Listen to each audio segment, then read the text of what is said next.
Hello to all my wonderful students, my favorite students, the ones that want to learn. This is Dr. Mandis.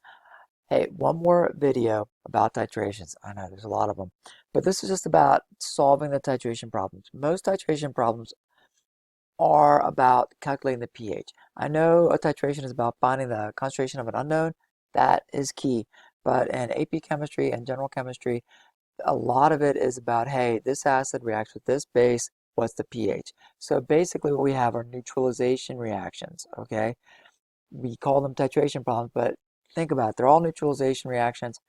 You have to be able to find the equations. I wrote all the potential equations right there.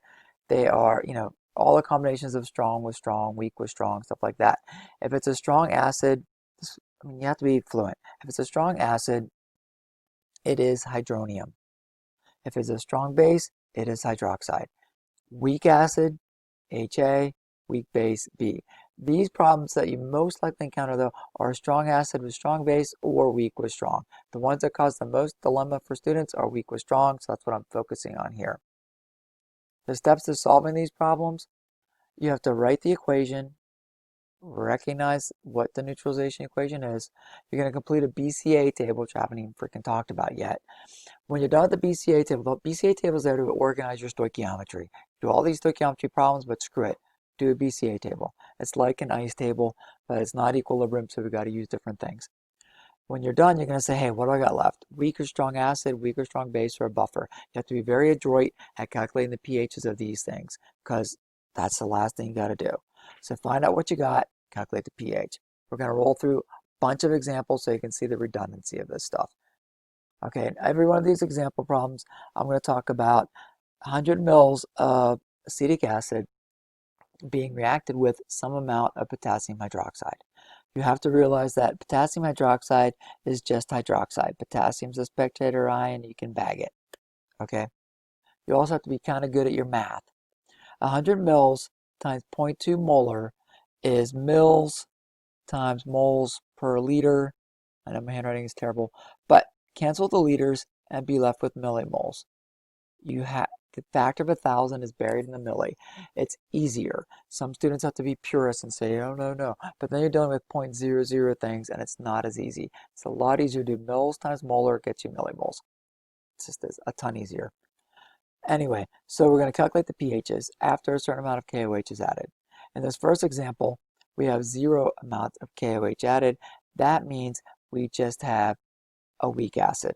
Calculate the pH of a weak acid, you use the Ka, plug your numbers in, and then your X goes in your pH and you get 2.7. I'm scrolling through that because if you have issues with that, you need to go back and do the video on how to calculate pH of strong and weak acids. I'm assuming that you're good with that. Our next example was the pH after you add a certain amount of KOH.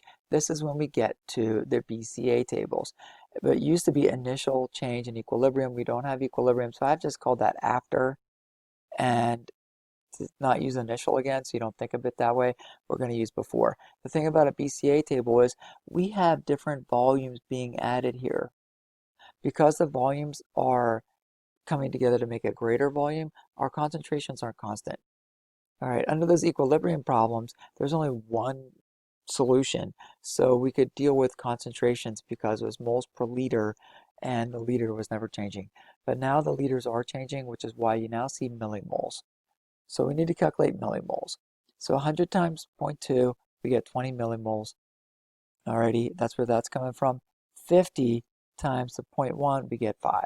So we have 20 millimoles of the acetic acid, 5 millimoles of hydroxide. We have none of the conjugate base. Okay. Once we do the reaction, this is our limiting reactant. This is excess. It's a 1-to-1 ratio, so don't sweat the coefficients. Just subtract. We use up all of our base, and we create, we have 15 millimoles of the weak acid left over. That is going to create 5 millimoles of the weak base. This is just like in our ice tables when we do minus x plus x over here, something like that.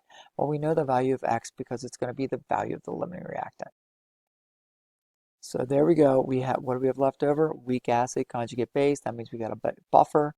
If we got a buffer, we use Henderson-Hasselbalch equation, plug the numbers in and go. The only gig about it that you got to talk about is we're not using concentrations. We're just using millimoles because both would be divided by the same volume. So who cares because the volumes cancel out. You're going to see it again. Next problem. Here we have it again. We have the same titration scenario, 100 mLs of a weak acid with 100 mLs of a weak base. So, hey, weak acid, 100 mLs of strong base. Weak acid, strong base, equal reaction there. Going to create the conjugate base and water. And we do it before 100 mLs times 0.2 gets us to 20 millimoles. 10 millimoles of the weak base, of the strong base added. That means we have 10 millimoles left over of the weak acid, creating 10 millimoles of the weak base. It looks exactly like the previous problem that you're generating a buffer again, but I just wanted to point out in this one that, hey, the amount of weak acid and conjugate base are equal. So, hey, that's a specific point where you're going to get the pKa. So you can notice that, hey, if these are equal, so the pH is the pKa, so I could calculate it that way. Most of my students say, screw that. They just say the buffer, plug it in the buffer equation, and go. Potentially, you could do this exact same thing again in this next example that I'm going to roll through. You could say, hey, at this point in time, we have more base being generated than acid being left over. Still a buffer. They don't have to be equal. You still have weak acid with the conjugate base. It's a buffer.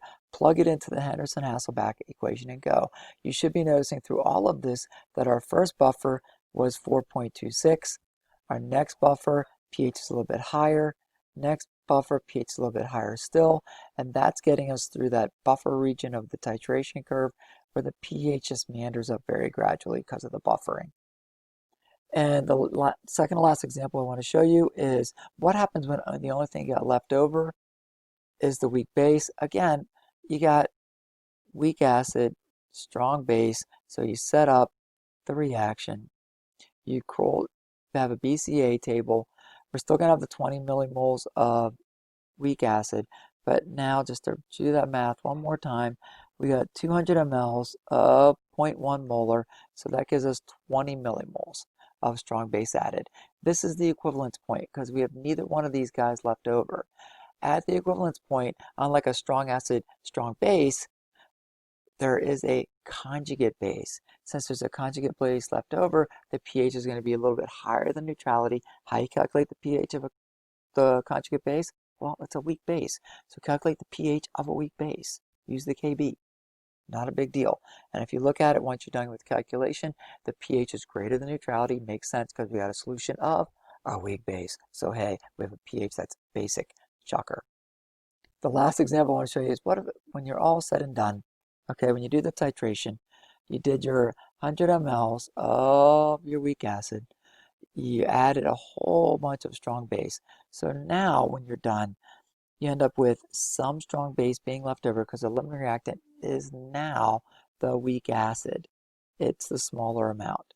The excess is your strong base. How much is excess? 5 millimoles. You still have weak base, but the strong base totally dominates the weak base. Remember, pH is going to be determined here by the amount of hydroxide. Hydroxide has a lot more. Okay, and 20 millimoles of weak base, you're not going to have you're not going to have a strong amount of hydroxide. Your dominant thing is the hydroxide. So just use the strong base. POH is going to be the amount of strong base over the total volume. Total volume. So it's 350.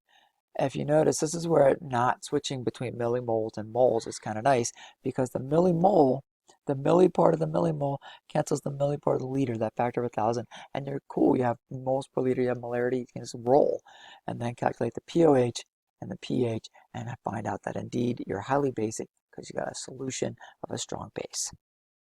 Whew, that's all the scenarios of a lot of different examples, but if you notice, it's always the same gig. Set up the reaction, BCA table, find out what you got left over from the BCA table, calculate the pH. Hope you like it. Hope you learn it. I will definitely talk to you later.